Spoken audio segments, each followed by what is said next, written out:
Okay, hello and welcome to the Friendly Neighborhood History Channel, and welcome to our Q&A to end the year. A happy New Year's Eve to everybody. Hopefully everyone's staying safe and enjoying their last plans for their last day of 2025 as we get ready for 2026 and 2025 enters the history books officially.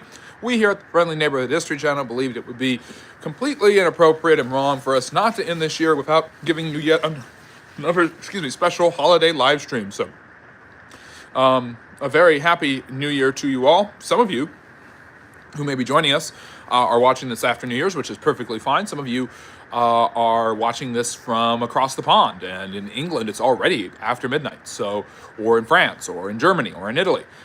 So all over the world, people have already transitioned into 2026, and we are on the cusp of that, the precipice of that, with only a few more hours here in the States. It is 7:18 p.m. on the East Coast. This is the Friendly Neighborhood History Channel, where we take history in a friendly, neighborly manner and talk about it with you all the time. Welcome to our Q&As. Usually our Q&As are Fridays and Saturdays at 6, so we'll have one Friday at 6 and Saturday at 6. And we have a live stream lecture that you can join us for Sunday at 4 p.m. that you can vote for here on the Friendly Neighborhood History Channel. So again, welcome to our special holiday live stream Q&A. I haven't done a Q&A on a holiday. So this is fun to do as I find a nice historical background for our topic tonight, or for whatever in general. Let's see. Anyways, if you have questions about history or social sciences, drop them in the chat and I'll be happy to answer them as soon as I can look at the chat, as soon as I get my background selected. What do I want to do for a background today? Something good, something historical. But anyways, I hope everybody's had a great week and are getting ready for a really fun holiday and are staying safe out there for New Year's. And if you're hearing anything in the background, we've got a little bit of rain out here, and that's really, really nice right before New Year's. So, let me see. Oh, this is good. So, as many of you know, my expertise is indeed in Russian history, although I've studied many different types of history. And I have an entire series on Russian history that's not finished yet, but also an entire series on Russian czars, which is finished. And you guys can go check that out and watch full-length videos on Catherine the Great and Peter the Great. But I also, of course, have a tier ranking video for the Russian czars, so you guys can go watch that. And this is the thumbnail from that, and this is a list of all of Russia's rulers who have called themselves czars, going back to Ivan the Great in the 15th century, all the way through to Nicholas II, who was assassinated by the Bolsheviks in 1918. So, and yes, I love the background too. We've got Tanya, Emir, Gayahan, all of my members. They have the special emojis because they are members. They get early access and bonuses here, like the live stream that I did with my members only on Monday, and that was a lot of fun. Patrick, it's great to see you. Happy New Year to you. You're very welcome. And you went with you changed your handle to Hideyoshi Toyotomi, the great Japanese general who helped unify Japan and help lead to the rise of a Tokugawa shogunate at the end of the 16th and beginning of the 17th century. But a happy New Year's to all of you. Hope we do some Japanese history. Last time I thought we were doing Crusades and I came as a Templar man. That armor is hot. Well, the Templars had incredible armor. And I have done a lot. Hideyoshi, you'll want to watch my video on the Japanese Christianity, and I've done live stream lectures about samurais. Japanese feudal structure I find to be fascinating. Medieval Japanese history is interesting to me because Japan, as much as I've studied Europe in particular, Japan had a feudal system at the exact same time. So what was it about these very disparate societies in different areas of the world where they had very, very similar cultural practices and very similar social classes? It's quite fascinating to me. Hello, Katie. Great to see you. Let me see. And G-Man is here, another great member. Faraz, a happy new year to you. It's already a new year in Persia, I believe, in Iran. So awesome. But yes, I appreciate that. I think that it's worth a low cost too to be a member here. And if you want to give a super chat, that also helps out the channel, whatever you would like. No pressure whatsoever though. We are monetized, so just watching my videos and contributing here and contributing there, improving the algorithm helps a lot. So I really, really appreciate that. And liking and subscribing can get you to become an unofficial Friendly Neighborhood historian, if you will. So What questions do we have about history and social studies? And by the way, while I'm here, how is the quality? Is the audio working? Is the feed going fine? I want to make sure that I finally fixed all of my internet problems. I try to be, Tazal. I try to impart as much wisdom as I can.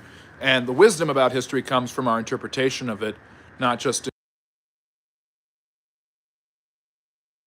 Our wisdom comes from the interpretation, not just our understanding of the different facts around history. So good. We've got the quality down. Hopefully the audio is good. I'm charging my phone, so I'm not in my normal spot in my studio, and I don't have my microphone plugged in right now. But hopefully the lighting is good. I'm not using all the lighting that I normally do. But yeah, questions about history and social sciences on this topics you'd like to discuss, drop them in the chat for this special live stream Q&A right before the new year.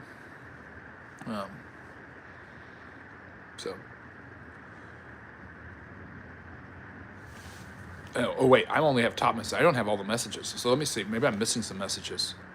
I'm making chicken with a shallot pan sauce, Bordeaux wine, and coin cut tobacco.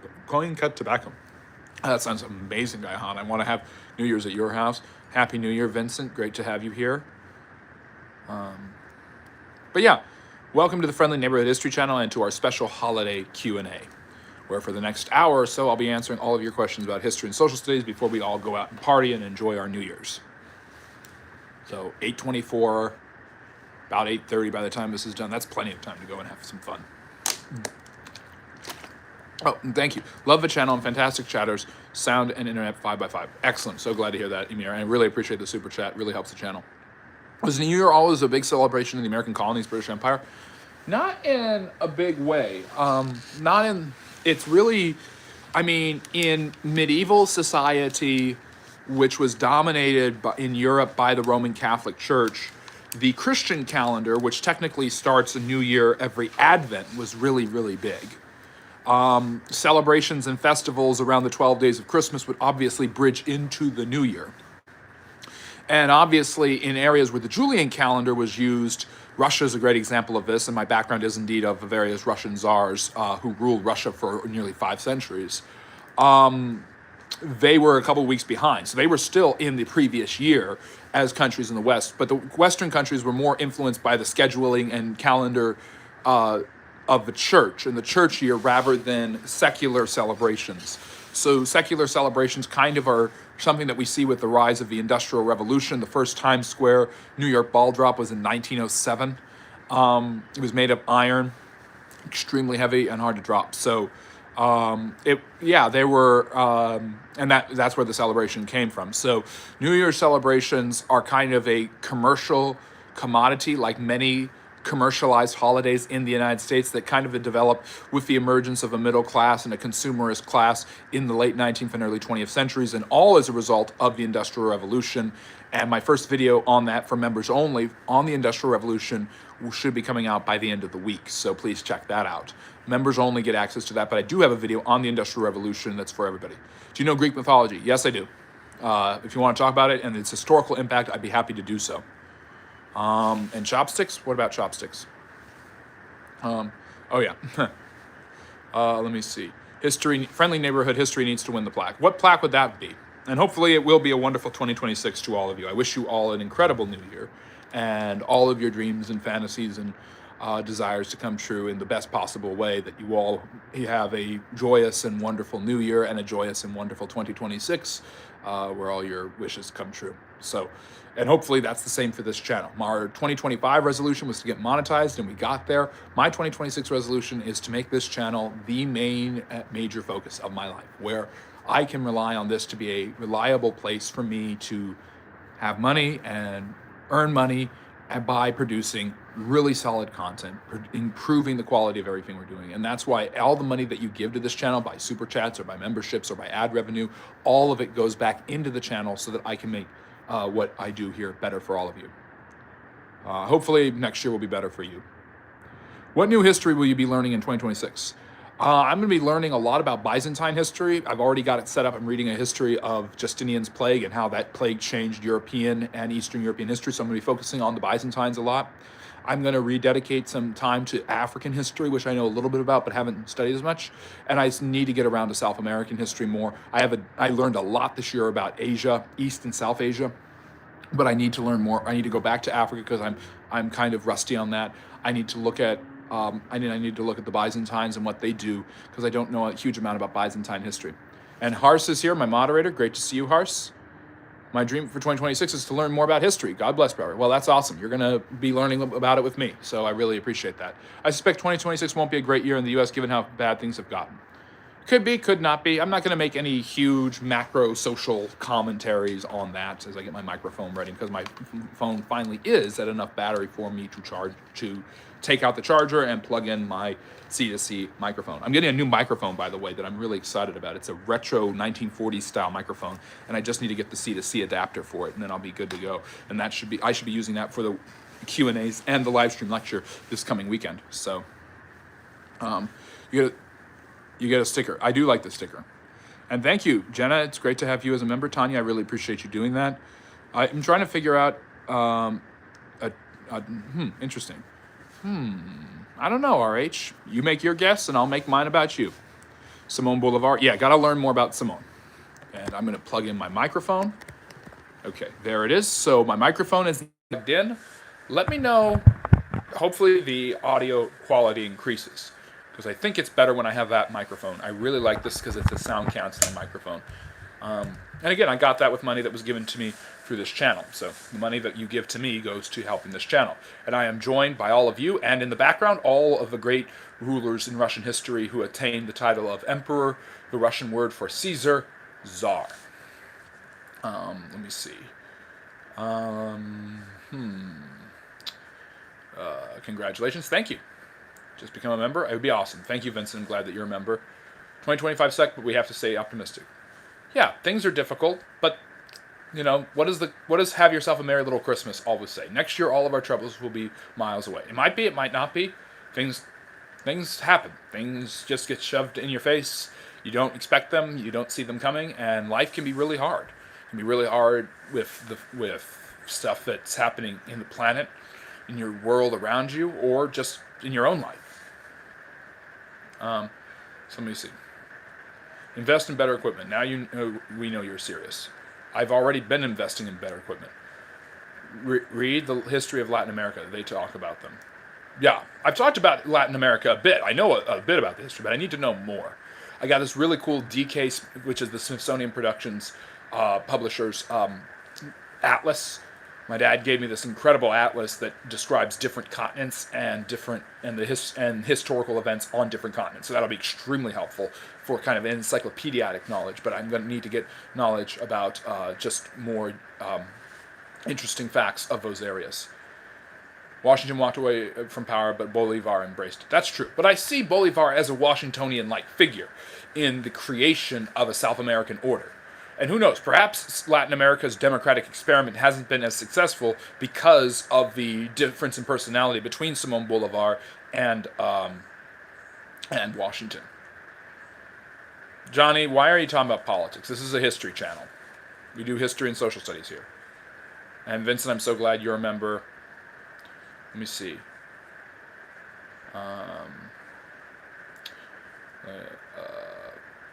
Is there a definite worst year ever in history? Well, I might be reading about it with this book about Justinian. A lot of people think 536 is the worst year in human history because of the effects of Justinian's plague, the darkness of Western Europe following the fall of the Roman Empire.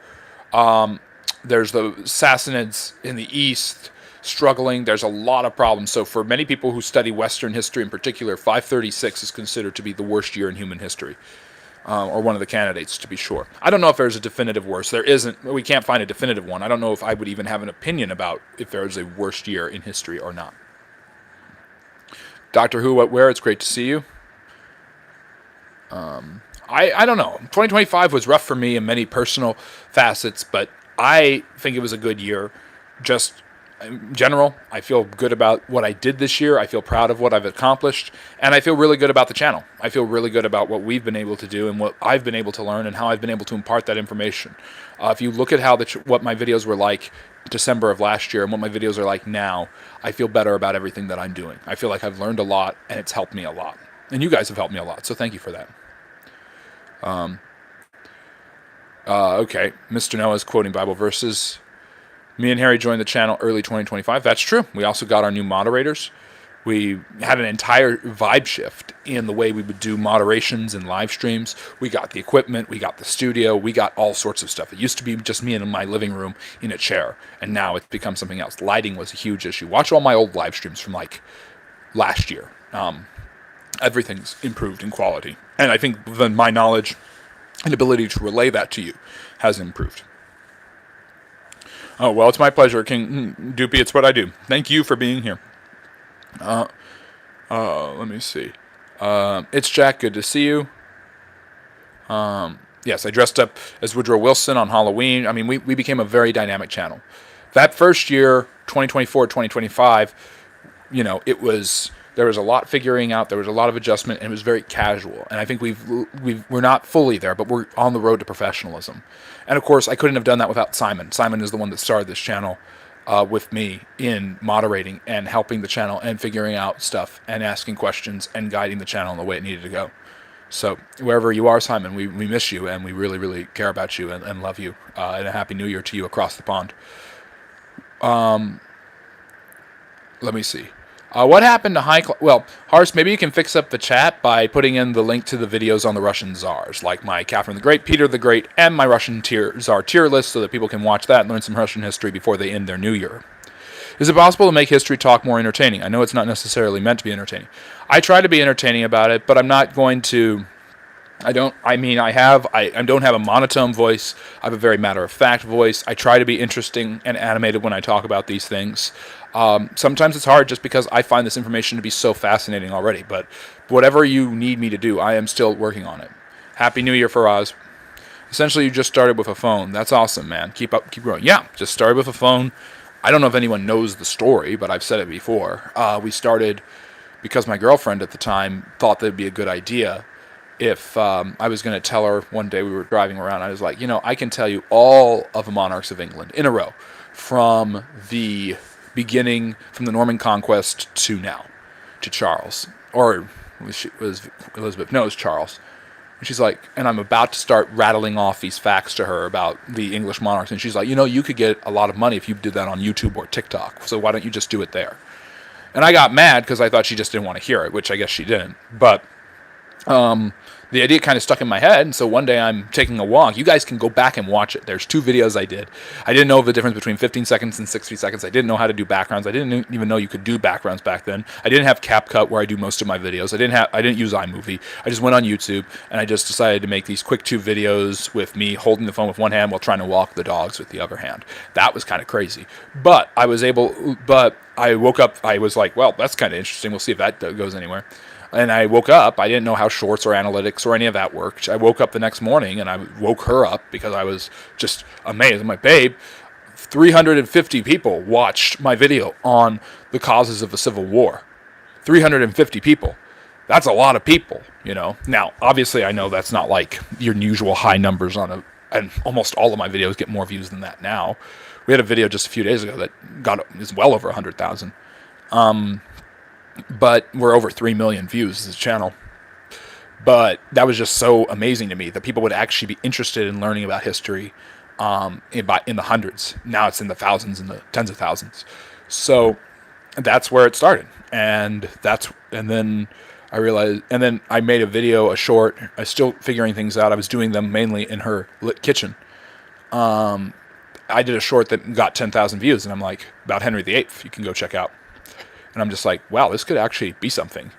And then I've been learning ever since. So that was almost 2 years ago, February of 2024. So hopefully here's to a really incredible 2026 for all of my friendly neighborhood historians, for all of you guys, whether you're members or not, whether you're liked or subscribed or not. But if you're here, I wish you that, but I also wish that for the channel. So anyways, so that's a little bit more about me personally. A lot of you want to know everything about my personality. Well, you probably can figure out at least one thing about my personality from that story, but I want to go through and see if I can catch up on the comments. You can ask whatever questions you want. Elliot, I'm sure you have a great voice. Essentially, you just start with a phone. There's the Russian Tsar's ranking, and Harsh can also put the social medias like our Substack, Patreon, and TikTok, where you can get other bonus content and interesting stuff there. And you can also read my master's thesis if you want to know how I write as a historian, not just my blogs. So, yeah, it was a nice way to tell me to shut up, but she didn't mean it that way. She was thinking kind of vainly about fame and fortune, and yeah. She wasn't on the worst way there. What historical proof do modern historians use to prove James I of Scotland was gay? He does seem to dress very well. Well, men dressed like that quite commonly back then, so fashion standards were very different for men 400 years ago, Vincent, so we have no basis off of that to say that James was a homosexual.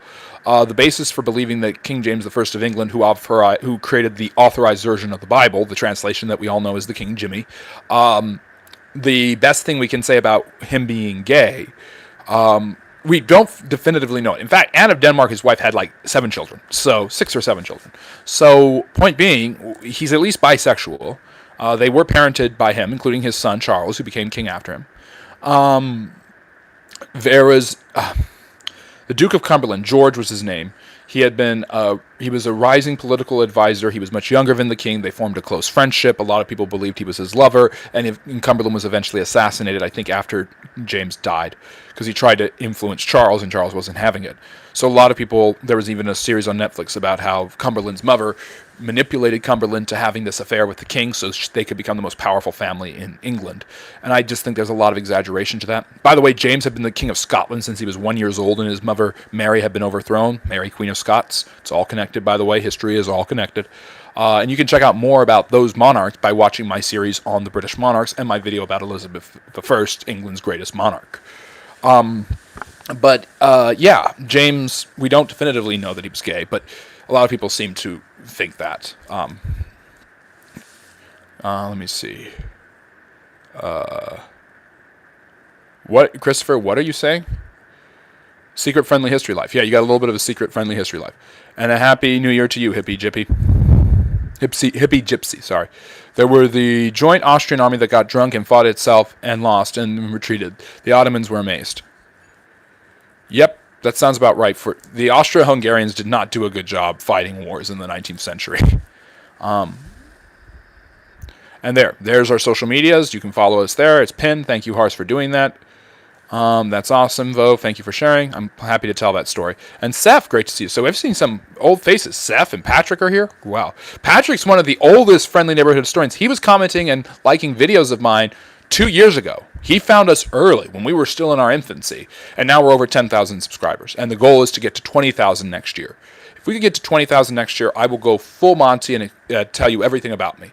I feel at that point I will have actually reached a level of celebrity where it's going to be hard for me to keep my secrets.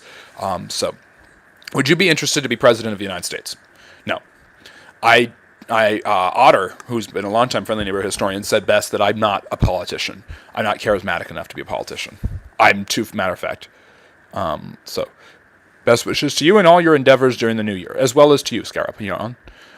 Why you choose the name Friendly Neighborhood History? Because Spider-Man is my favorite superhero, so I went with Friendly Neighborhood History instead of Friendly Neighborhood Spider-Man. Who's your favorite president and why? Lincoln. For the obvious reasons, I love Lincoln's wit, I love Lincoln's brilliance, and I love that he freed the slaves. How dare I what? What do you think of the phrase, it's okay to be white?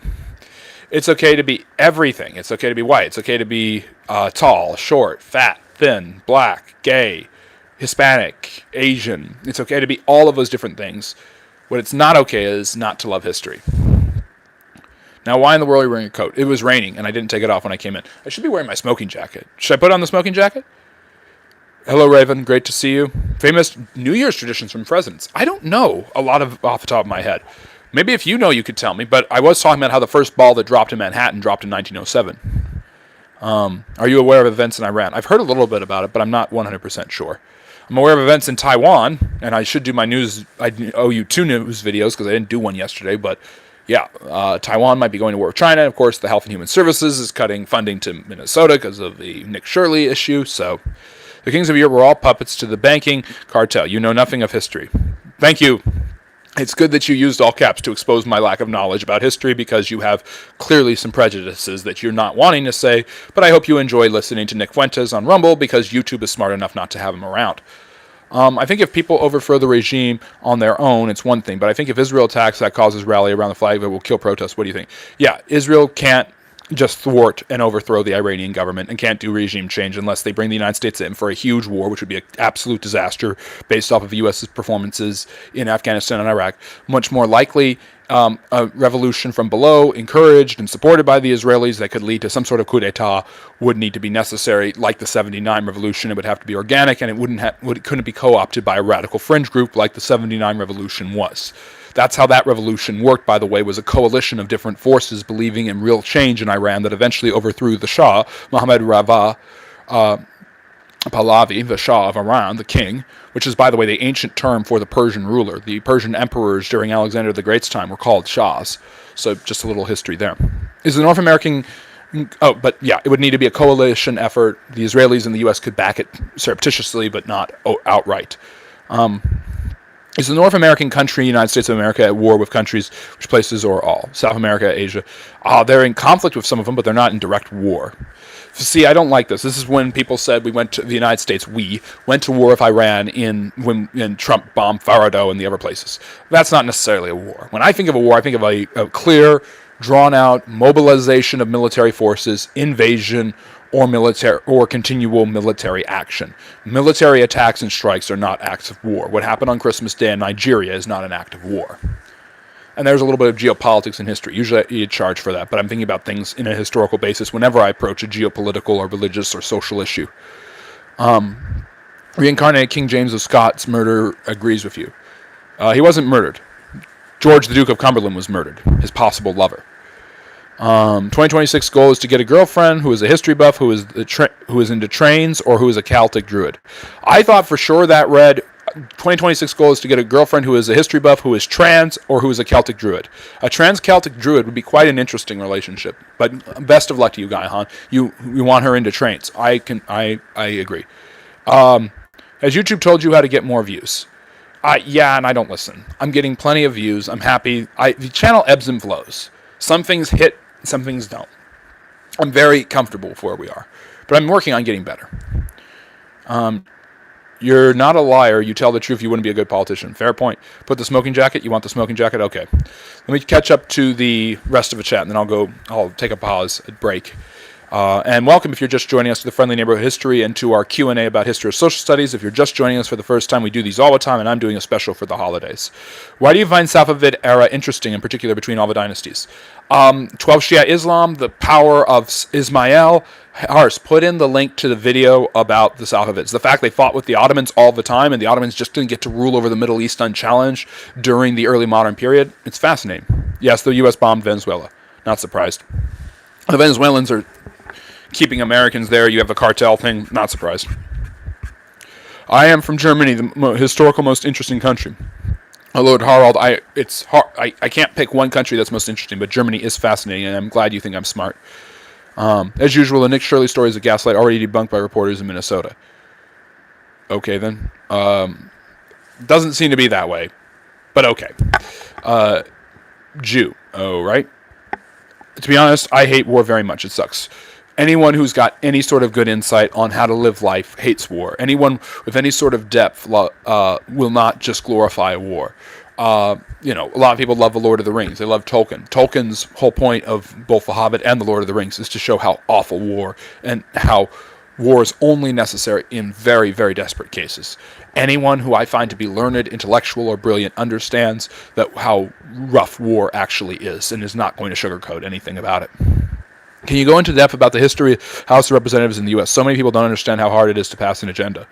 Well, the House of Representatives, you've got committees, you've got subcommittees, you've got legislation that is sent to committees dealing with different topics or political issues, and then that is sent to the floor they have to decide on whether they want to vote for it, then they vote on it, then they will send it to the Senate, and if it's approved by the Senate and ratified by the President, fine, but a bill can always be sent back to the House for changes if either the Senate or the President refuse to pass it. So the truth of the matter is it's very hard to get things for the House of Representatives because you have hundreds of people with different opinions, you have various different committees that have different agendas and are divided by both parties.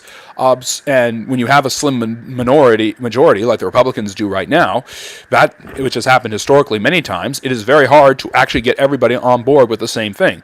It's also about bringing certain points of legislation to pasture in order to get people to vote on them. So one of the reasons the Founding Fathers created government to have so many bumps and bruises along the way was for checks and balances, so that one branch couldn't get too powerful. And in many ways, the Senate and the House are supposed to be checks and balances of each other. The House is the chamber of Congress that belongs to younger people, with people as young as the age of 25 being able to be elected, and you only have to be a citizen for 7 years of that time.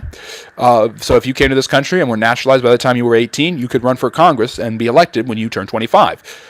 In the Senate, you're supposed to be 30 and 9 years. It's the older chamber. It's based on equal representation throughout the states. It is not based on population size. So larger states like California and Texas have a bigger say than Delaware or Rhode Island in the House of Representatives.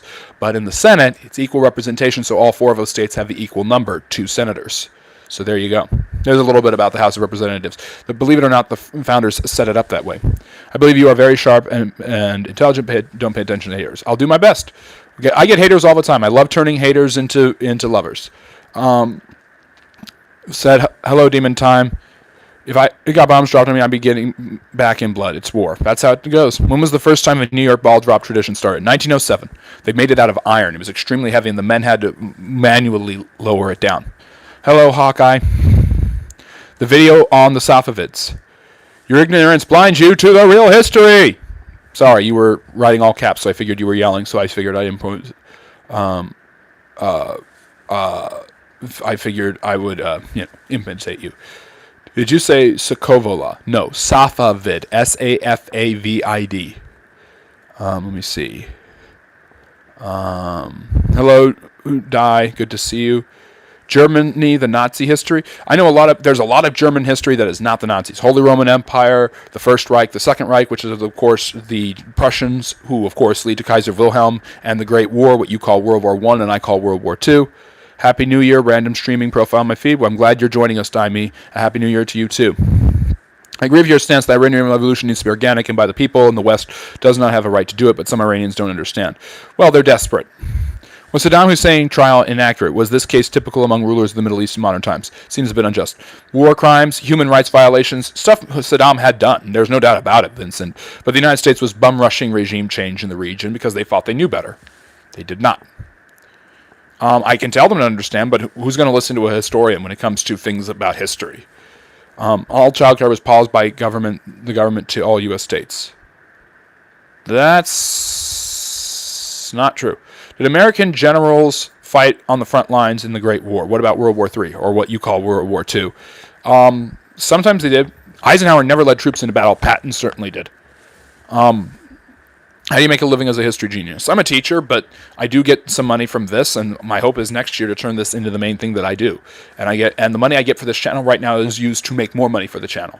People who want to make money use their time and their money to make more money. And so getting better equipment, updating certain things, getting a better laptop like I already did. That's spending money to make more money. And also please tell them that the regime itself is a product of a coup, and that teachers tell us about foreign involvement. Yeah, but that's not fully true. The coups were, the United States did not allow the Shah's regime to fall when it didn't have to do that. Yeah, let me see. Also, Harry, the National Socialist, said that Shah was a good person. Will you please let Harry know that Shah is responsible for what is happening today? The Shah is good relative to the radical Islamic extremism and coupled with an authoritarian regime that has taken over. The Shah was a much better alternative, at least more friendly to the West.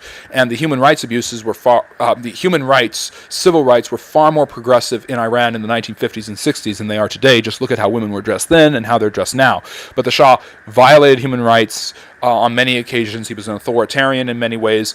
It's a pick your poison thing. You replace the regimes of Saddam Hussein and Pahlavi with these what you will hope are democratic governments, and then they seem to almost immediately gravitate towards creating Islamic caliphates. ISIS did this in Iraq, and the Iranian Revolution did this with the Shia Muslims in Iran. So it's in the Middle East, from what I have seen, the options, and the U.S. geopolitics has not realized this, but history, even the history of the last 30 years, would show, since at least the Iranian Revolution, which was 50 years ago almost, that it's almost better to have. It's a picking of the lesser of the two evils, and the lesser of the two evils tends to be these dictators, as difficult and brutal as they are. Have you ever read The Creature from Jekyll Island? No, but I know it's referring to the creation of the Federal Reserve. Have you watched the History Channel, and do you think it's accurate? It's not accurate, but there are many documentaries on it that have taught me a lot that are really wonderful, especially from the old days, like 25 years ago. Who decided California could be as long as our whole country? Nobody decided that. That was already the land that was kind of colonized by the Spanish and the Mexicans. Thank you. I'm glad you love it. I'm getting a new one that's like 40s themed. This one's kind of like an Astrotech one, but it does have noise canceling. If you hear anything in the background, by the way, a little ASMR, that's some rain. So that's why I'm wearing a slicker. Do you agree when I say the USA, Canada, and UK only could save Europe from Nazi Germany because of the Russians? That's a great question. I think they could have probably beaten the Germans just by the sheer productivity of the United States, but it would have taken a lot longer and a lot more people would have died. And there's the video on the Safavids. Why doesn't Trump arrest Mamdani? Mamdani has done nothing illegal. He was elected democratically. He hasn't violated any American laws. Arresting him is tantamount to fascists seizing political prisoners. And I'm sorry for all those people in the chat who are going to be disappointed by this, but Donald Trump is not a fascist. Is he more dictatorial than most presidents? Certainly. But many presidents would be considered dictators if we want to look at them through that lens of absolute utter precision, where you think anything can be fascism. Trump is not the first president to do stuff like this, but electing a political opponent or arresting a political opponent for almost no reason doesn't carry water. Do you watch Tasting History? Yes, he's great. I will check them out. Let me see. That's the operation of the House of Representatives. I'm talking about famous members of the House throughout the years that input ideas that dramatically changed it to what it is today. I'm not sure about that. I don't know as much. I mean, when I think of famous House of Representative members, I think of Daniel Webster and his famous speech-making abilities. I think of Henry Clay dividing up the Compromise of 1850 on his deathbed so it could get passed and become law. I think of Stephen Douglas, who started in the House but then went to the Senate. Or maybe he was always in the Senate. So I think about famous lawmakers who had their finger on the ball when it came to legislating and working together to get things done. I think of famous speakers of the House. Alexander Hamilton was not Alexander Hamilton. Gingrich. I think of Nancy Pelosi, obviously. I think of who are more contemporary, but still very historical figures, and how they impacted American politics. Any advice? Love what you teach and find a teaching style that works for you. My dad's a state senator. I think you would make a good politician, even though being a politician is the worst job. It's a hard job. It must be terrible for your dad. Thailand is in the year 2569. I just found that out. Which countries have a different date, and how many different calendars are there? There's the Julian and the Gregorian in the West. Muslims and Jews are using calendars based off the foundations of their religion. They are lunar calendars. The Chinese and Vietnamese have a lunar calendar. The Tet is the Vietnamese New Year. And I believe Latin America celebrates their New Year right around the same time as the rest of the Western world. When is the new Friendly History laptop going to see its use? Today and tomorrow, actually, because I'm going to be doing some stuff with Discord. Hello, Pinder. History Channel's not accurate. It's been politicized. Is that Mid-Atlantic? You can guess. I'm not going to say. Also, can you go into depth about indentured servitude? People don't understand the hierarchy back at that time and think all whites were in superior position, but they were just slightly above slaves. There was definitely a form of classism that's kind of inherited over from British culture, where different English and Scottish and Irish people from different areas of the British Isles were viewed differently based off of their social and educational status. But yeah, indentured servants were basically people who paid their way by selling themselves into forced labor for several years at a time in order to reap the benefits of creating a new life for themselves and the ability to have their own financial independence in the 13 colonies. In fact, many of the African slaves were originally supposed to be indentured servants, and many of them were. What kind of horror books do you recommend? H.P. Lovecraft, Poe, and King. I think that's the big three of American horror. But Shirley Jackson's House on the Haunted Hill is obviously fantastic. The Lottery, she also wrote that. That's really good. So a little bit of literature here, but yeah. Other horror writers that are good. Richard Matheson. I'm thinking very American. Oh well. Okay, but here is the thing. Revolution never happens in a democracy. So the 1953 coup caused 1979 revolution, also creates blowback effect. Also, Shaw was totalitarian. Yeah, he was pretty authoritarian. He was repressive. There was no doubt about it. But things were better by many, many metrics in Iran and in the Middle East when he was in power, as opposed to now. I would argue that in many ways the Middle East is in the worst position it's been in, mainly because of Iran's radicalism in the last 60 years. Extremist ideologies grow. That's why almost always when coups happen, we also see the extremist revolution. True. Do you think Trump is mishandling the funds of Americans? I'm not going to give my opinion on a political issue. I'm here to talk about history and social studies. Trump's doing what he wants with the tariffs. It's a kind of a throwback to 19th century Republican politics. Believe it or not, it was the Republicans when they first came around who were the party of the tariff. Is it true they gave people the Nobel Prize to encourage they'd be better sometimes? Sure. I don't know what that means, but yeah. Israel did not commit genocide on Palestinians. They need to take action to protect themselves from Hamas, to live in the land of Zion where they belong according to the Bible. Okay, Donnie, I agree with you, but why are you bringing that up right now? History Channel, did Gladiator, which was a complete fantasy. True. Why do texts typically use black and white photos of many who have colored images? Give it a sense of antiquity. Make it look older than it actually is. There's something psychological about that. Good question. Can bias be removed for history telling, or the person telling the story perspective is important? Objective as possible. You have to be objective as possible. When you are giving your interpretation, you may be more tempted, and it may be more easy for you to give your opinion. But, I mean, that's what I do. But my job is to be as honest as possible. The job of a historian is to tell the truth. I'm considering to unfriend Ali. What do you think? I don't know. It's up to you. You decide what kind of friends you want in your life, and what kind of extremes you will be satisfied with. I tend to like having people with different perspectives. Explain the importance of the IMF in Latin America, and should America discipline themselves in the same way since they're the watchdog of the watchdog? I'm not sure. I imagine the IMF has been giving out loans to South American countries as they continue to struggle economically, which is something that is not new. I can't speak more to that, Tom, though. In what ways do extremist groups operating in African conflict zones affect European and U.S. security interests? Well, you've got radical Islamic jihadi groups. ISIS is there, Al-Shabaab, Boko Haram, and they're going to thwart Westerners, and the Africans have an antipathy towards the West because of colonization. And in the power vacuum, that was formed with the decolonization of Africa, various radical Islamic groups have arose. And I've finally caught up to the chat. I'm glad to see you didn't get fat during the holidays. I certainly did. I've tried not to. I try to keep the same shape that I always have. What do you know about before the 16th century slavery in the Philippines?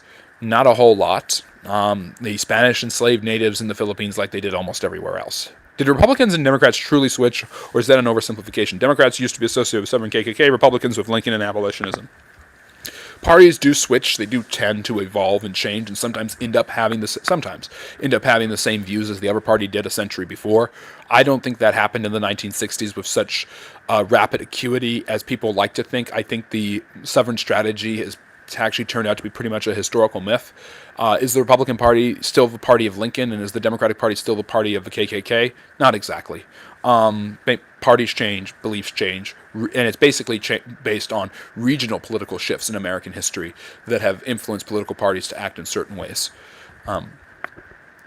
Do you agree with the statement that the first casualty of war is the truth? Oftentimes, yes, but that's a cynical approach. Who do you feel got the better part of the Sino-Vietnamese War in 1979? The Chinese.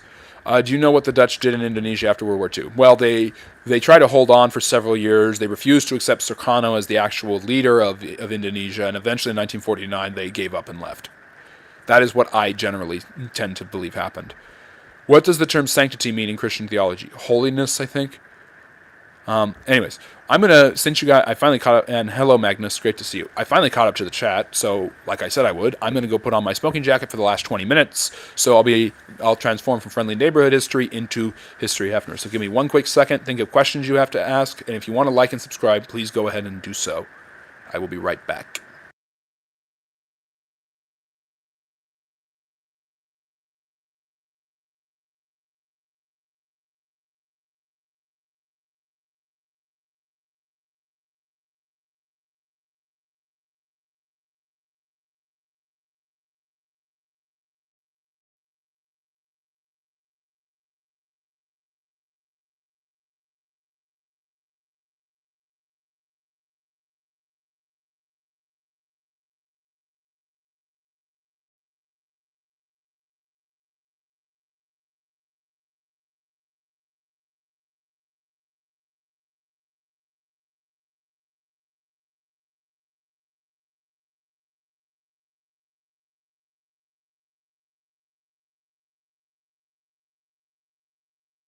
All right, we are back. I have transformed into History Hefner with my usual smoking jacket.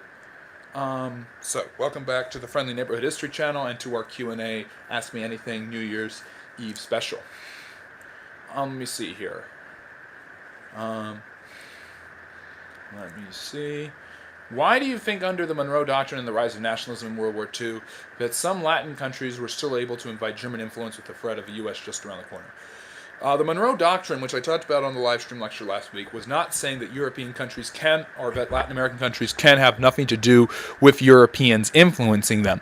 It said that Latin American countries cannot be recolonized by Europeans. Why did France take sides with Russia in World War I? Or World War II, what you call the Great War? I see it as a bad move. Russia was defending Serbia for their Slavic friends. But why did Britain and France go against Austria-Hungary? Russia had an agreement called the Entente with France and Great Britain. Britain was not obligated for military defense, but Russia and France were allies, so France was. That's why the Germans had developed what was called the Schlieffen Plan. They'd already been planning for this for years, of striking out the French and then going on to take on the more poorly developed, less industrialized Russian army, which would mobilize later. In fact, one of the reasons the Germans went into the war as soon as they did, and you can learn more by watching my video about the Great War, is because they feared Russia would be industrialized and militarily powerful enough by 1916 to not withstand the German war machine. So, there you go. That's the reason. But so France was obligated. The British get involved because Germany violates Belgian neutrality. Mankind has such a long history of war. Can we ever get beyond wars, or is it just part of human nature? I think it's just part of human nature to fight and war with each other and demand things. And the reasons become more complex, but the desires remain there. So, do you have a video explaining the Monroe Doctrine? Go and watch my video on the life of James Monroe. And I have a live stream lecture from last Sunday on James Monroe, and I talk about the Monroe Doctrine. It's Jack. The Dutch went back to Indonesia. They fought there, slaughtered lots of people. The King of the Netherlands apologized 2 years ago for their insidious actions. Yes, the Dutch tried to recolonize, much like the French would do in Vietnam, and it just didn't go anywhere. Thank you, Seth. Take care. Happy New Year. Great to have you. A blast from the past. Seth has been a friendly neighborhood historian for a long time. We started this channel back in 2024. Believe it or not, 2024 is about to be 2 years ago. Yeah, that's funny. They did all end up losing, except the British and the French, who gained lots of semi-colonial positions in the Middle East. How does militarization and factional conflict interfere with youth political participation? Use Henry VI as a historical example and identify two mechanisms by which civic engagement is suppressed. Well, typically, conscription is one way that happens. You force young men to fight, and you also disrupt the social order. And Henry VI is the English king who is kind of in a regency because he kind of has mental illnesses, and so his wife Margaret is kind of running the civil war against the Yorkist family in the War of the Roses. And so, but yeah, so first off is through conscription. Second off is by disturbing common social life. This is late medieval. This is a late feudal system. that's being disrupted by civil war in what's called the War of the Roses. Addressed during World War II, some Latin countries still inviting German influence. That was a huge disrespect to the U.S. Why didn't they get severe repercussions being disloyal? I don't know. Can you break down and talk about Gerald Ford and Jimmy Carter's presidencies? Describe them. Oh, that's a lot. But I have 2 videos on them. I've talked a lot about Jimmy Carter. I made a full-length video about Jimmy Carter celebrating his life when he turned 100. Gerald Ford is the only man to not be elected either vice president or president. He becomes president when Nixon resigns. He became vice president when Agnew had to resign a year before that. Ford basically tried to run the country through a kind of moderate center-left ideal. He got a lot of criticism on the right. He faced a primary challenge from Ronald Reagan because of this, but his biggest criticism was for pardoning Richard Nixon, which was probably the politically and socially wise thing to do, but he was criticized for it nonetheless and really was hampered by being seen as a Washington insider and as part of the corruption. Jimmy Carter, because he was an outsider, seemed to be a decent and honest fellow, had been a Sunday school teacher and had fought for civil rights in the Deep South, gained a lot of sympathy from people in the 1976 election and eventually ended up beating Ford, who, despite a relatively successful 2.5 years as president, never got to really separate himself from the Nixon-Watergate debacle. After that, the Carter presidency was generally pretty hectic. Economic problems, labor shortages, energy crises, an oil embargo that had already started but only got worse during his time. Carter's problem was he never actually understood how to handle any of this. His efforts did not solve any of the economic or political problems of his day. He did not delegate authority properly. His one lone major accomplishment was getting peace between Israel and Egypt, which led to the assassination of the Egyptian president Anwar Sadat. Despite his humanitarian views on the world, Carter also showed a lot of ignorance in foreign policy. Opting out of the Olympics in 1980 so that the Soviet Union could win all of the golds really didn't help the United States when it was protesting the Soviet invasion of Afghanistan. Carter also failed to protect the American presence in Iran with the Iranian hostage crisis, and of course also the Shah of Iran, who had been an ally of the United States, fell in the Islamic Revolution, which has led to Iran becoming one of the biggest sponsors of terrorism and most radical Islamic countries in the world, happened under Carter's watch. His presidency is seen as somewhat of a failure, and he was swept out of power in an overwhelming landslide for Ronald Reagan in 1980. His diplomatic efforts, his humanitarian beliefs and ideals continued to be a motivating factor throughout his life as he became one of the most accomplished men in history when it came to humanitarian efforts, working with places like Habitat for Humanity. He helped prevent a war between the United States and North Korea in the 1990s, much to the chagrin of the Clinton administration. And of course, he won the 2002 Nobel Peace Prize and lived to be 100, the longest living president in American history. What kind of technology did Czechoslovakia create that they made on their own? Don't know. Let me see here. Gerald Ford set the precedent of not going after ex-presidents. He should be given more credit for this. He understood U.S. presidents are above the law. He understood the difficulty of prosecuting and bringing down an American president and how detrimental that is to American cultural identity. Ford was also one of the last presidents, and Jimmy Carter was like this too, who kind of had a more hands-off view of the president, that the president is not supposed to be in charge of everything. And if he hadn't been so ridiculed in the media and hadn't pardoned Nixon, he probably would have been elected on his own. The divisions between the right and the center in 1976 ended up probably hurting them, so you could argue that Ronald Reagan cost both Ford and Jimmy Carter another term in the White House. Is America part of the Anglosphere? Yes. Being founded by English immigrants, English in the law of the land, and having the vast majority of people throughout its history being of some British descent? Yes. Why is James Buchanan considered among the worst presidents in U.S. history? He failed to stop states from seceding. The Civil War happened on his watch. He tried to enforce pro-slavery legislation when the country didn't want it. And of course, his mishandling of the Dred Scott decision, the fact that the country fell apart and the Civil War was basically ready to start when he left office, is proof that he was completely incompetent at stopping any of that. Okay. Interesting. Friesland in the Netherlands. Well, that's fascinating, Donnie, to have you join us. We have people from all over the world who join us at the Friendly Neighborhood History channel. Too much of YouTube is garbage. Well, I try not to be garbage.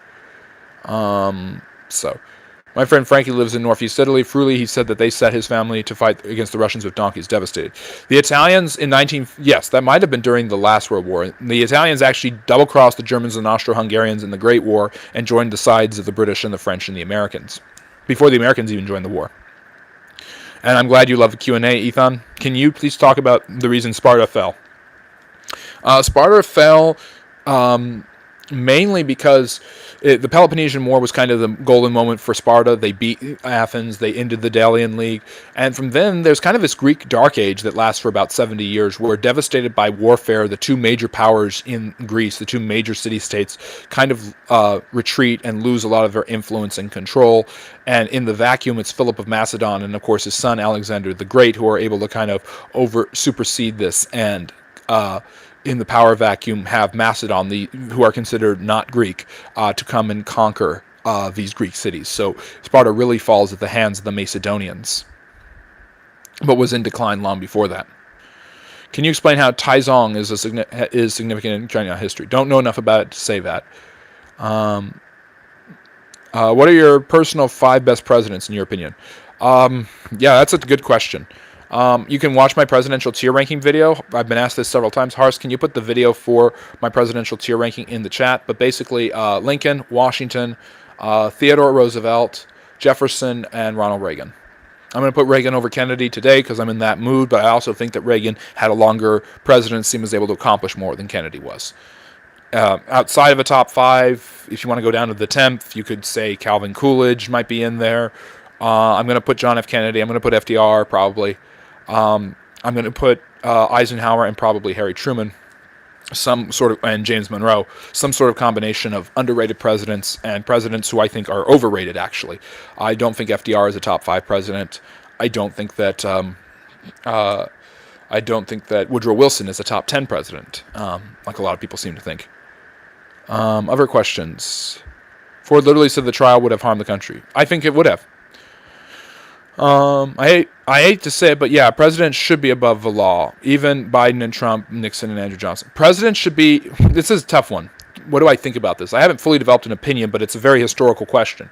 Presidents, I don't think, should be above the law in terms of personal misbehavior. The office of the president can be above the law on certain matters because of warfare. When Harry Truman ordered the bombing of Nagasaki, he killed tens of thousands of people. He shouldn't be held accountable for that morally, or he can be held accountable for that morally, but not politically, not legally, because he's in the middle of a war. So there are actions the president takes that are not always legal. And are beyond legal because the realm in which you are dealing with doesn't really deal in legality versus illegality. But I do think presidents should be held accountable if they commit high crimes and misdemeanors. That's where the impeachment process comes, and if that can lead to and if there are legal precedents on the book that can lead to punishments, I think that should be on the case. So I don't think a president's punishments end simply with removal from office if he is impeached successfully. So, have you visited a slave plantation? No. Why do you always ask me where I'm going to visit? Are you interested in the building of pyramids? Any ideas how they did it? Large amounts of people, lots amount of time, lot of oppression and abuse. What do you know about people that were less popular but taught the same things as Jesus? There have been many rabbis who have taught a lot of Jesus' principles. The Noahide laws and the ethics of Judaism are extrapolated more closely in the Gospels. Jesus' teachings are an elucidation on Jewish law. Many of his principles are reiterated by Buddha and Muhammad, for instance. And they weren't reiterated. Buddha was talking about it hundreds of years before there was a Jesus. So, General Belisario, are you referring to Belisarius, the great Byzantine general? You think the Dark Ages were really dark? I do not. I think there's a lot of light. There's just a change in political and social structure. So, I don't know how I'm a joke, but okay. Why have U.S. leaders been kind of garbage since the late 80s, 90s? The United States kind of, I think, has been drunk off its own power. Winning the Cold War made the United States arrogant. And I think it hurt. I think it made the U.S. think that whenever it involves itself in foreign affairs, it has to be right. If it was right in Europe, then it has to be right everywhere. And that's led to devastating consequences in the Middle East during the Bush and Obama presidencies especially. So is Lincoln right in saying the states have a right to join the Union but never to leave? Yes, I agree with Lincoln there. Where else am I? So yeah, and there's the video on the presidential tiers. Have you explain why Ronald Reagan domestic economic policies that made you come to that conclusion? So you're going to disagree with me here. Reagan inherits an economy that's very weak, and throughout his presidency, that economy. Now you can argue about the results long term for the working class and stuff like that. I understand where people are coming from with those criticisms. I think Reagan really shines in a way like FDR in foreign policy more than anything, in bringing down the Soviet Union and basically going for the throat in ending the Cold War, something no president had thought of, and it actually turned out to be pretty successful. I think economically, Reagan's policies, especially during his presidency, were relatively successful.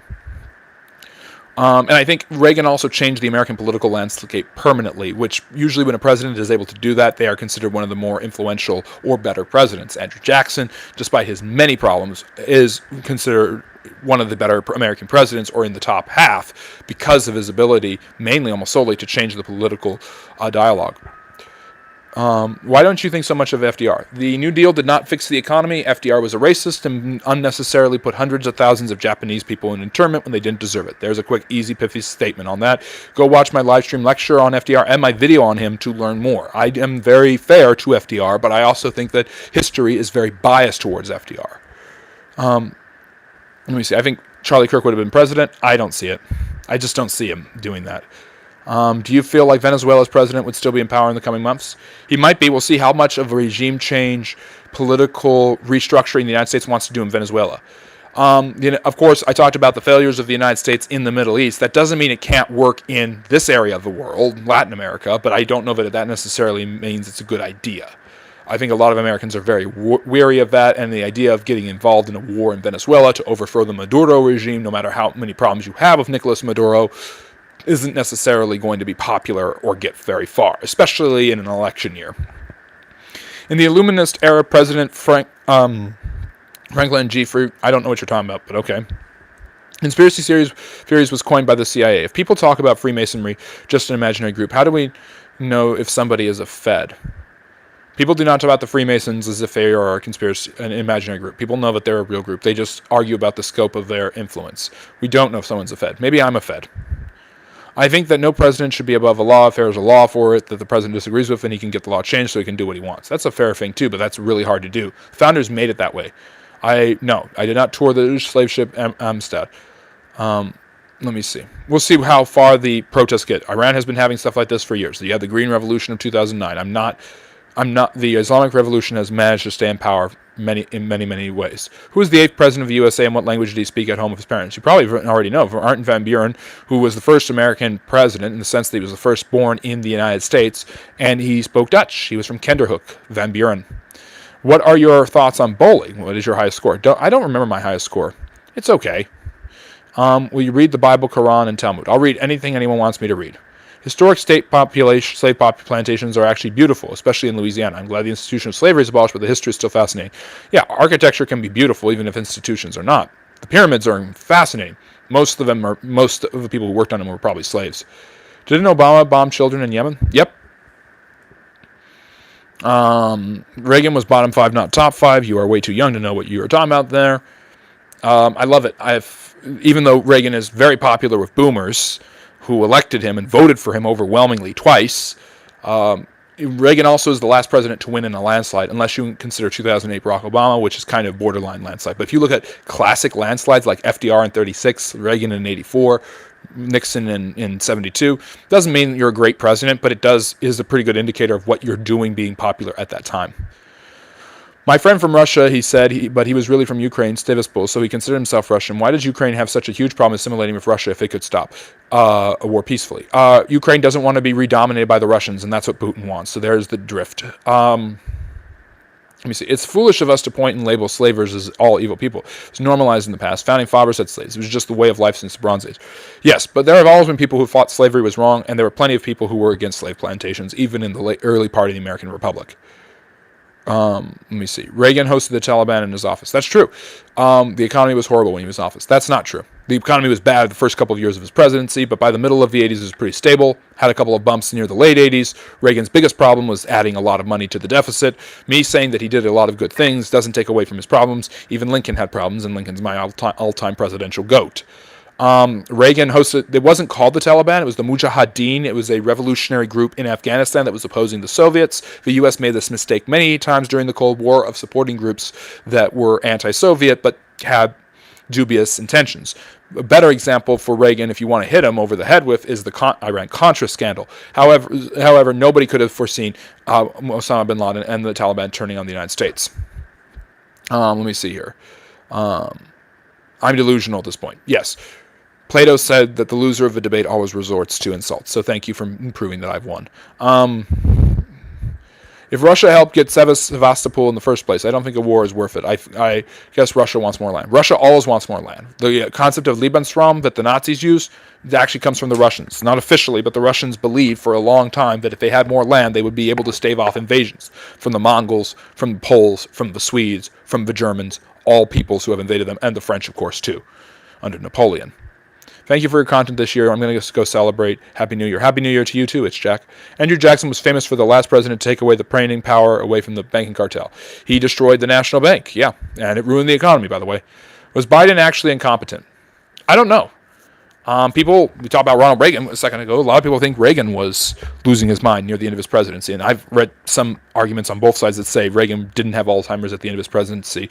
But Biden very well might have. There was obviously a lot of evidence right before our eyes that Biden was not cogent. The media and the Biden administration mishandled this horribly by basically saying he was fine or he was just a little bit older but still doing okay. And then somebody just hit him with a giant sandbag, knocked him out, took him completely out of the picture and put the vice president in there. And from there, the Democrats were doomed to lose to Trump at that point. If you want my honest opinion, they were going to lose either way. But the fact that they manipulate, that seemed like just nothing more than just total manipulation and gaslighting about the status of an American president's health just seemed like such weekends at Bernie's nonsense that it almost made it inevitable that Trump would get reelected. Trump is taking an experimental anti-dementia medicine right now. Not surprised, he's in his late 70s. Who were the mysterious sea people that devastated Greece, Egypt, and other Bronze Age cultures circa 1200? And by the way, I usually charge for political talk. I did that one for free. I need to put my phone back in because I'm at 2%. But we are over an hour in, and we're going to wrap it up soon. Will China invade Taiwan in 2027? We may not have to wait to 2027. They're kind of ramping up to do it now.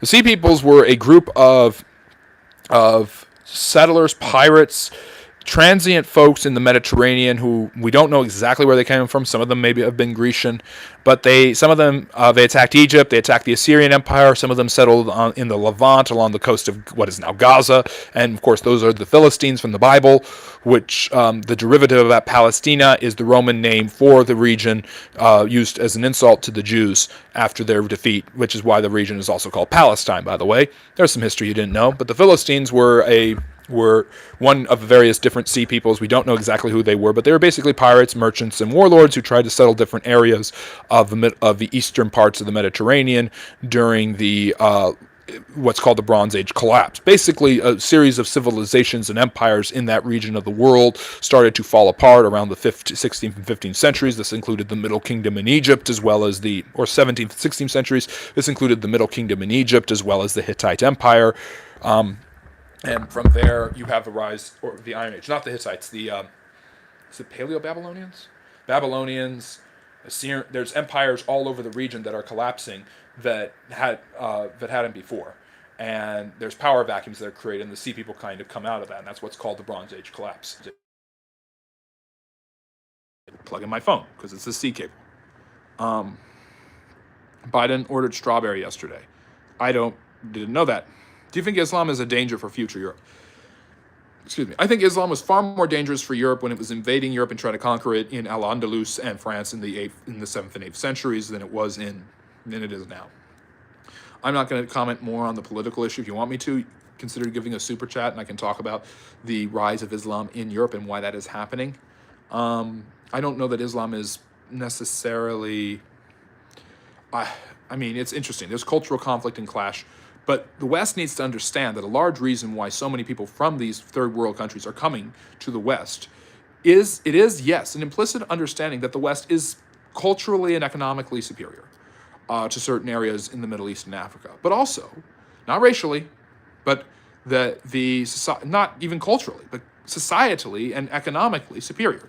That's why people would ever live in that area, and that's why they go there. But also the colonization, the imperialism, the foreign wars, the exporting democracy of both centuries past and more recently by the United States and its proxy allies has led to the destabilization of a lot of these areas and has led to a refugee crisis. Why do we have so many Libyan refugees? The regime of Muammar Gaddafi was destroyed. It created a civil war in the country during the Arab Springs, which the United States heavily invested in. And from that, you have a refugee crisis of people who are forced to flee that country. Where are they going to go?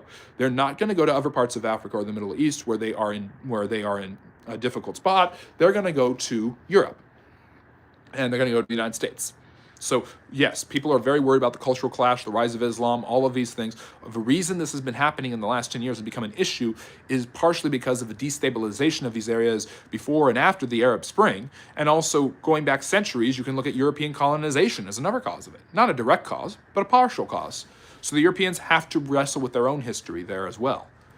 Which plantation is bigger, the ones in the South or Jeffrey Epstein Island and AIPAC lobby in Congress?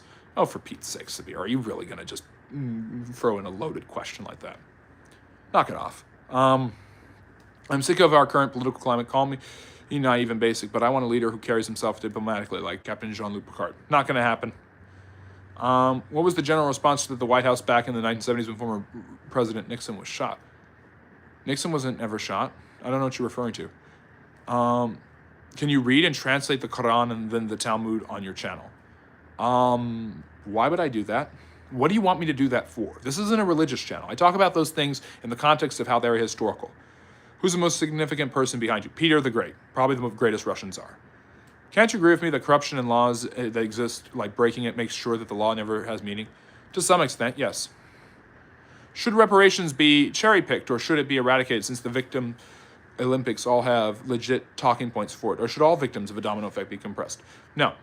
The way reparations actually work, everyone deserves reparations, which means nobody does. It'd be impossible to trace down the need for reparations all the way. Do the French, do the Normans, the people in northern France, in Normandy, do they owe the English reparations for conquering them in 1066?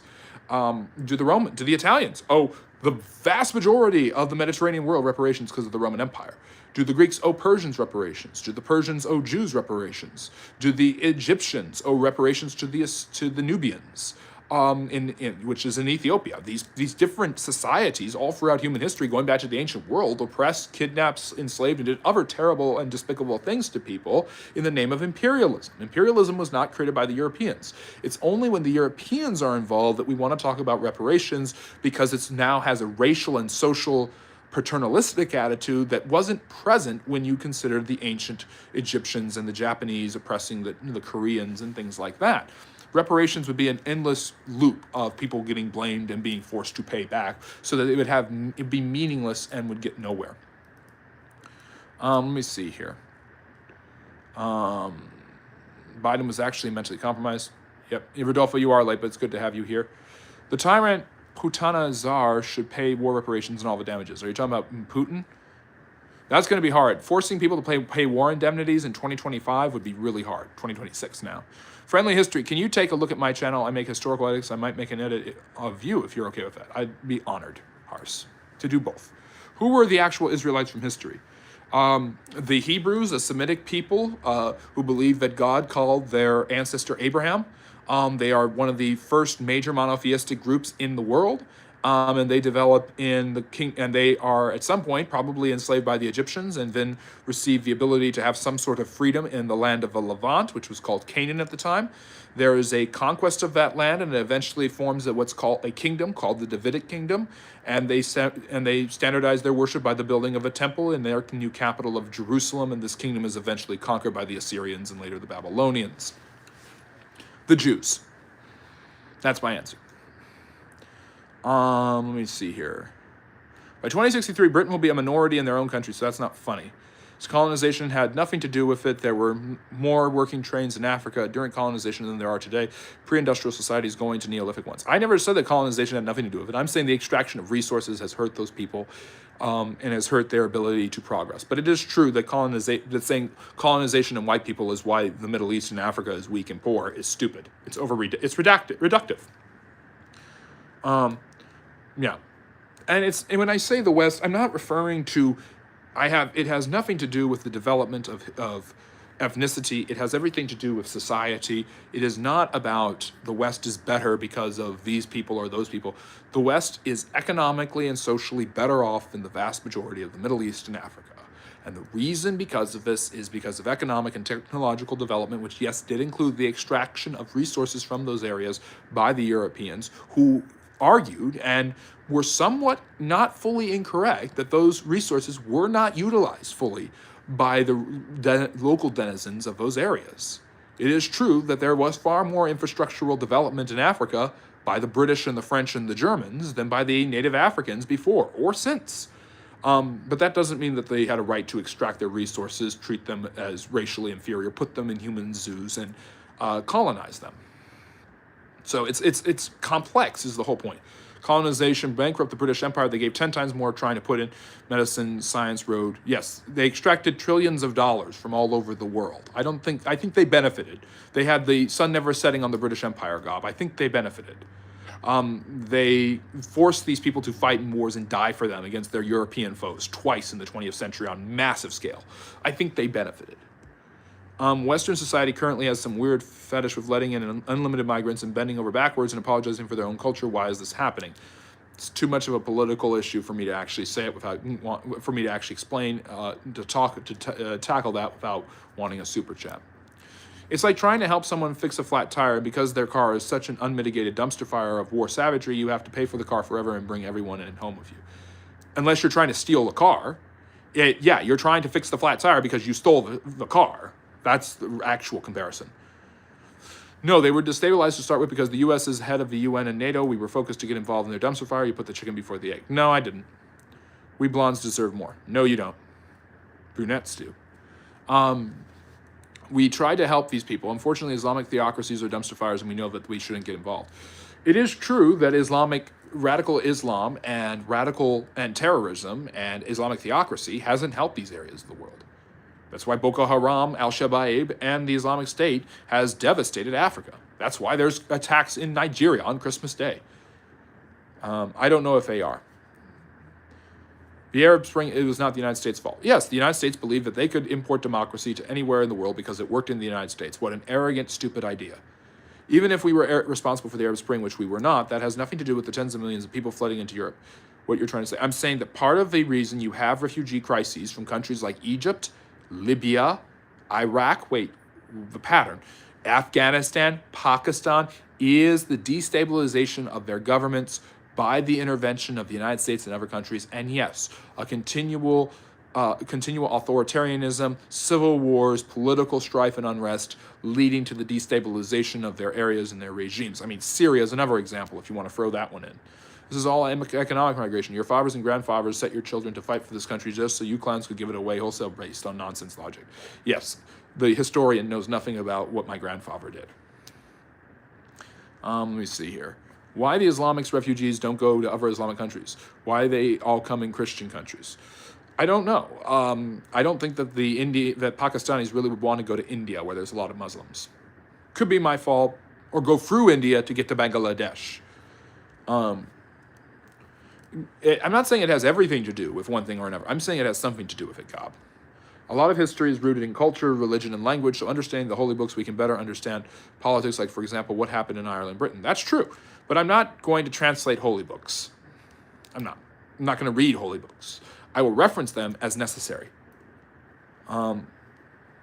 This was our mistake for trying to help. That's it. Yes, Islamic theocracies are dumpster fires, like the Abbasid Caliphate and the Umayyad Caliphate, who were creating cosmopolitan, diverse, culturally enriched, wealthy, and socially progressive societies when the Europeans were going through the Middle Ages. Jews preferred to live under the Abbasids than under the European because the Catholic Christians would always kill them. calling them Christ killers. Let me see here. I'm going to try to catch up to the chat. We're way over 18 minutes of extra bonus time, but I want to see if I can answer some questions, and my phone is charged up just enough to put back in the microphone, so hopefully that'll be a better experience for all of you. Thank you for joining us and spending your New Year's with me. I really appreciate it. Why was a child like-minded in terms of how he perceived war and battles his own people?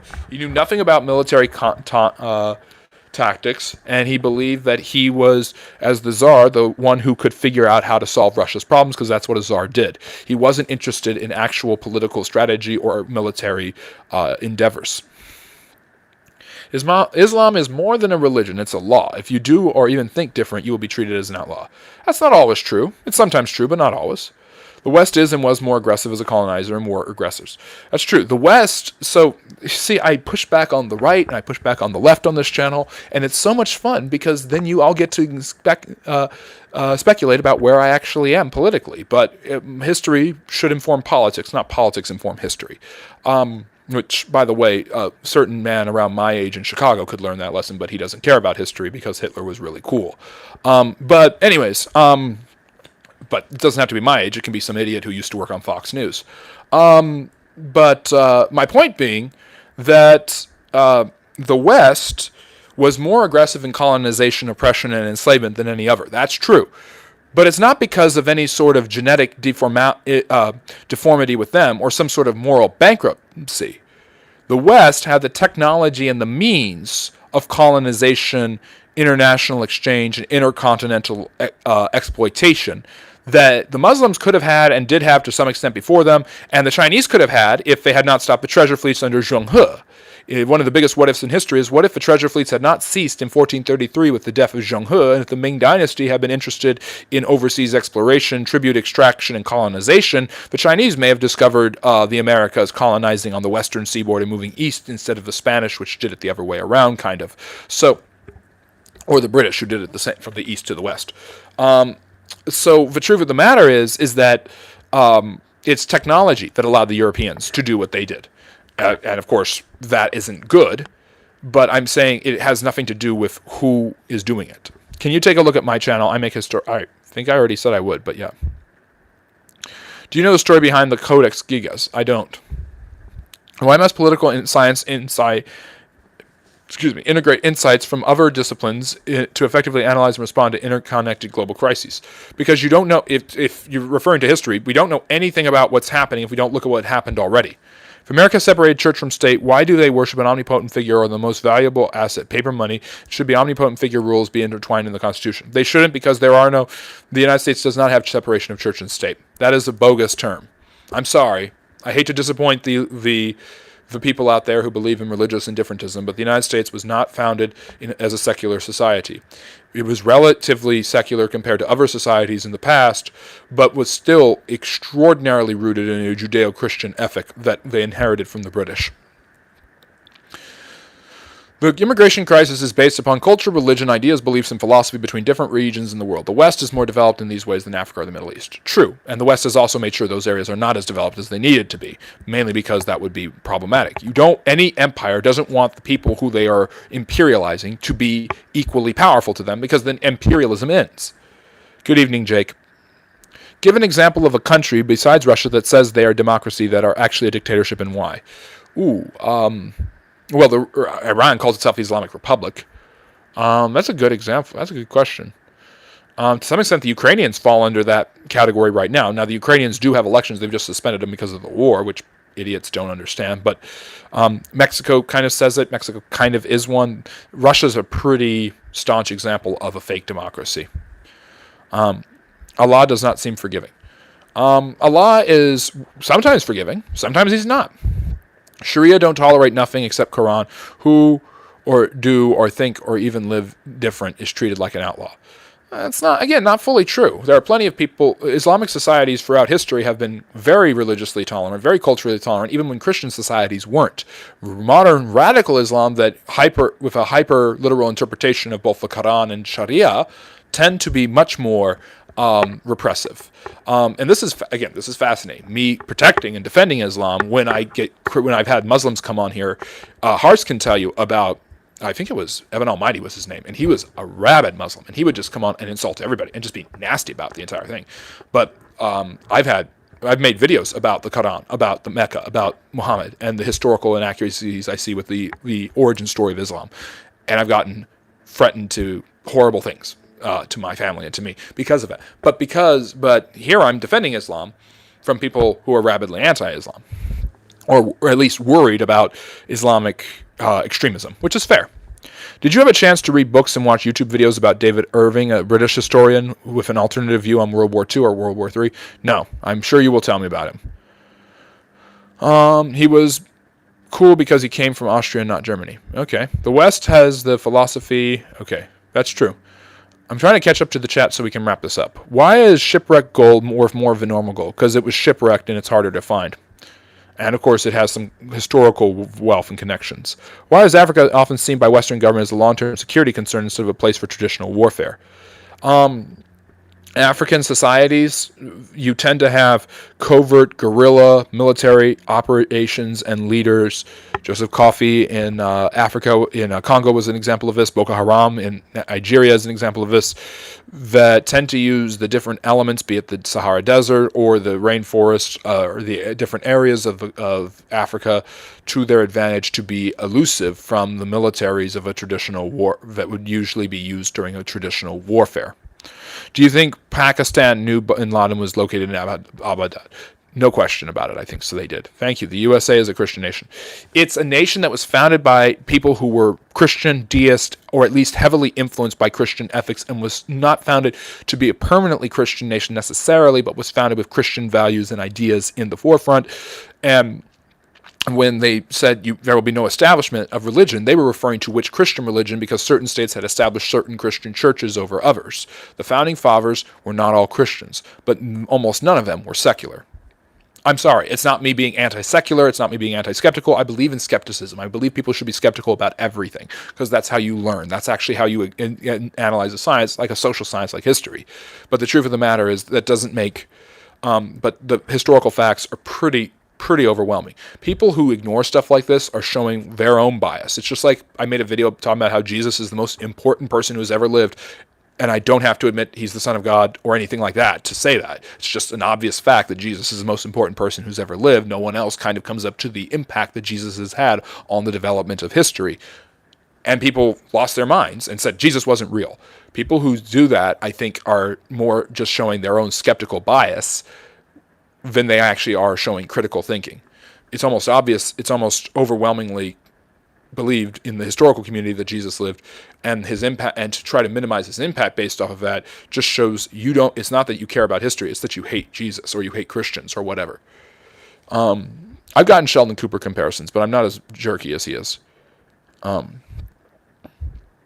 Jesus smiting people in the New Testament is funny. Zelensky in political minority. Zelensky's worried about his political future. Yeah. How do you overcome anxiety?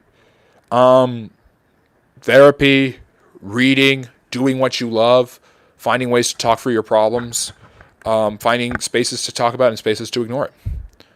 Let me see here. Are we going till midnight? Oh, that'd be fun. But no, Solomon, it's great to see you, but we're going to wrap up soon. If a founding fathers believe that a certain financial bracket and intelligence should be able to vote, do you think allowing all, including the intellectually challenged and poor, damage politics?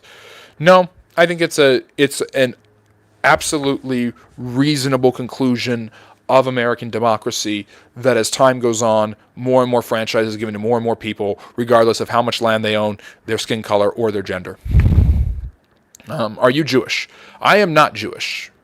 We'll see if Zelensky stays in power. He very well could. He should be seen by a lot of Ukrainians as a hero for getting them through the war, if they do indeed end up ending the war soon. We'll see if he's rewarded. Churchill lost the election of 1945 to Clement Attlee, despite everything he had done. So a lot of people who will say, if Zelensky were to lose, let's say the war ends in 2 months and Zelensky loses the elections, and a lot of people will jump on the Zelensky lost because they know the corruption is bad. Well, that might be true. But remember, Churchill lost in 1945. So people should learn the meaning of words. American democracy yet cannot find the word democracy anywhere in the Constitution or democratic. America is a democratic republic. It's actually more democratic than it used to be, but it is still a republic. Does having parents that are siblings make family get-togethers less hassle? I don't know it. If you would like to share more, Ewan Morrison, since I have to use your full name, if you would like to share more about how difficult it is for your sibling parent, for your uncle mom, or your uncle dad, and your aunt mom, then yeah, I'm more than willing to listen to you on that. Do you think the Christian church is a mafia, and what control do you reckon the Catholic Church has over political countries? The church can act like a racket, and certainly has, and the Catholic Church did this. Look at the Inquisition; is a great example of it. But Christianity, especially in its modern sense, is very defanged and very divided. Christianity was not this divided 1,000 years ago. Do you think Alex Jones is a Fed because of his lawsuit and got threatened to shut down his channel? He shills for Israel. I think you just hate Israel. You just hate Israel, and you believe any conspiracy theory you want about Israel and about the Talmud and about the Jews. And so you're going to take one of the most wacky of all figures, who just by his sheer wackiness is the only argument you can make for him being controlled opposition by the feds, Alex Jones, in order to discredit other conspiracy theorists, and say this kind of archetype of conspiracy theories for the last 30 years is a Fed because he doesn't agree with me on a certain point, just shows how conspiratorial you are. Do you think the Christian... Oh, I answered that. Let me see. Are you from the South? Why do you favor Jewish interpretations of history? What do you mean, Jewish interpretations? There's no Jewish interpretation of history. There's only history. My interpretation of history is based on my conglomeration of knowledge and understanding. What is Jewish about my interpretation of history? Here we go. We have to have somebody. There's always somebody who has to bring up this Jew thing. It's unbelievable. They are entirely different ideological paradigms and systems of government, and yet we want to equate one with the other. It doesn't work that way. They are not equatable, but they are similar. They're certainly more similar than monarchy. What do you think will be the future of Iran? We'll see. I don't think this revolution is going to go anywhere. Article 4, Section 4 of the Constitution is very specific on what kind of government we have. True. Do you feel the same about Netanyahu as you do about Zelensky? Corruption might very well be a problem for Netanyahu. I think promulgation of a war... I think people just don't have any patience for war anymore. It used to be wars could last for a long time, like 30 years, and people would just kind of be like, yeah, it's wartime. Oh, it's not wartime. I think that Zelensky and Netanyahu might be in the same boat. I don't know that Netanyahu is holding on to... Netanyahu has a very divided society. I don't know how divided the Ukrainian society is right now. There's a lot of Israelis who hate Netanyahu and make it very clear that they hate Netanyahu. Even the Orthodox hate Netanyahu sometimes. The West has been advanced in development by the suffering of millions, if not billions of people throughout history. That's not the only way that it happened.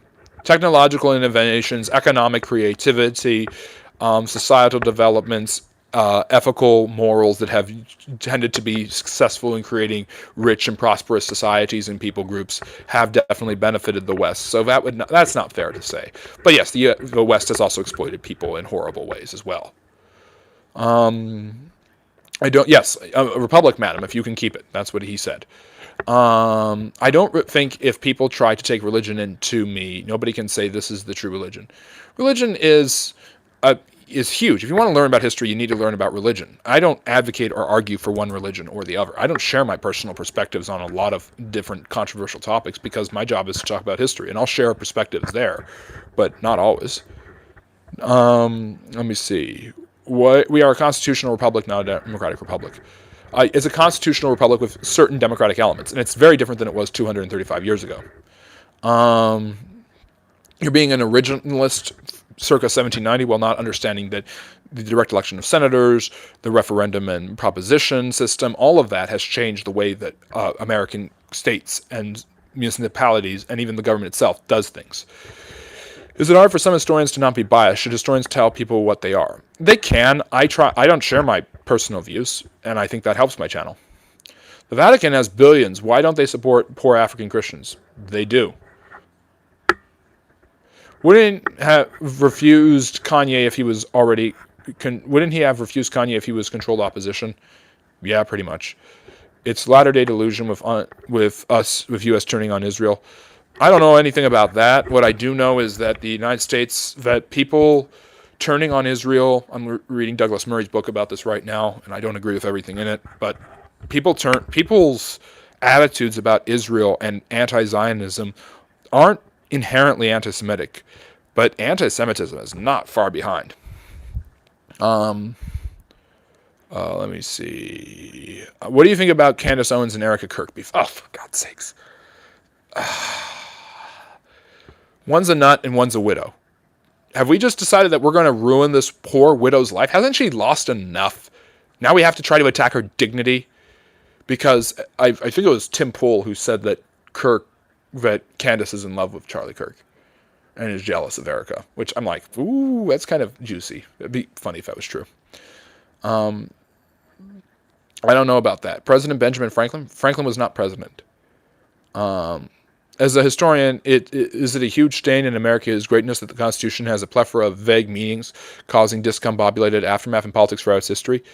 Yes, the founders meant it that way. The founders meant for things to be not ultra tight because they wanted a free-flowing understanding and they wanted people to change their views over time. And they wanted a government that wasn't super precise so that it couldn't be super controlling. They wanted a government that was weak. So, Tom, if you want to learn more, watch my video series on the Supreme Court. You give off major Gentile vibes. Thanks? Are you against abortion? I don't, again, it's another political topic. We've been talking, I went 30 extra minutes to answer questions about history. Now everyone wants to talk about politics. Do you believe societies vary in interpretation, or do you believe whatever you're told? Do you believe societies vary in their interpretation. I don't believe everything I'm told, but you should believe me because you should believe everything that I say. History is decided and then it happens to us. Myopic and cynical. Netanyahu and Miriam Alderson openly say that Israel controlled the U.S. and the blackmail. No, they don't say that. And Epstein was not working for Mossad. And even if he was, does that really just prove that Israel is behind everything that he did? Well, I mean, that's just silly. Let me see here. And they hijacked our government in 1871 and made it the corporation. I don't even know. You were saying interesting stuff about the Constitution. And now you're just spitting conspiracy theories. Candace is indeed in love with herself. I wouldn't really say it's much of an age of enlightenment, and everybody is watching cat videos, and most people aren't even paying attention to what's important. Well, that's true.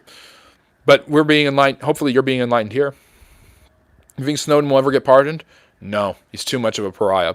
But he very well might be a reasonable candidate for pardoning. Most people turn their brain to mush with TikTok. I have TikTok. You can follow me on TikTok.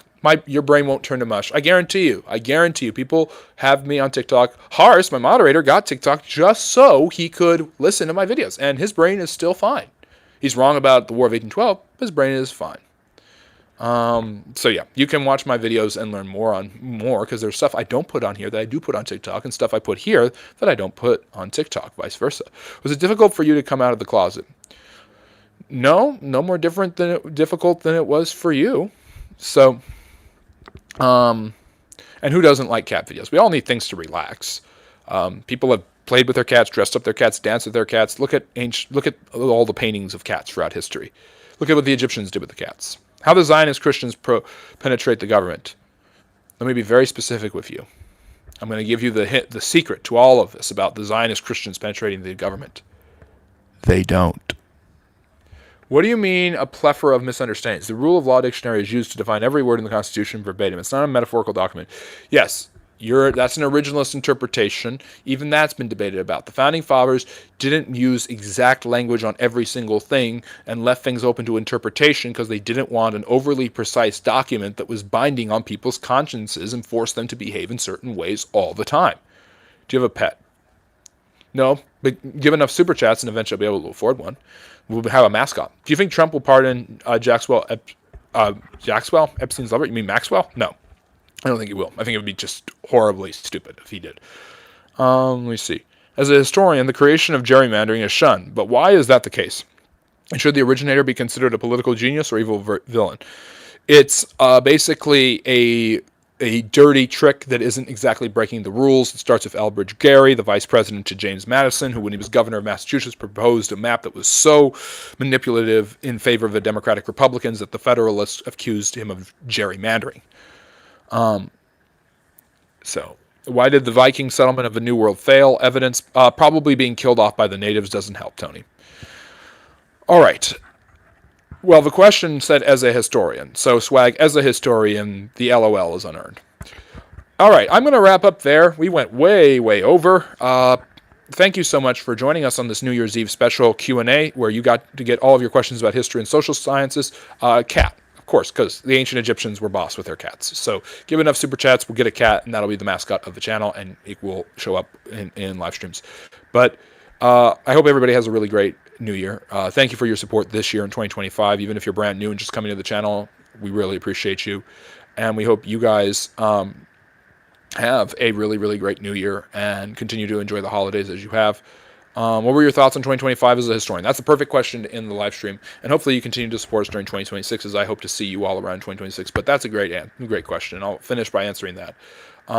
What were your thoughts on 2025? I think 2025 was, as a historian, just looking at it from a historical perspective, I think it was a challenging year for a lot of the world. I think there were a lot of new things that were kind of thrown into people's faces. I think the United States really changed up with Donald Trump in many ways. Its economic policy, the way it handled foreign affairs. I think there was finally a little bit more resolution in the Middle East, but there still needs to be a lot more. And I think the huge issue is there's a lot of geopolitical questions that remained unanswered, and that's created a lot of anxiety. But those questions were just as unanswered as they were on December 31st, 2024, as they are on December 31st, 2025. Will China attack Taiwan? I've been asked this ever since I started doing these live streams a year and a half ago.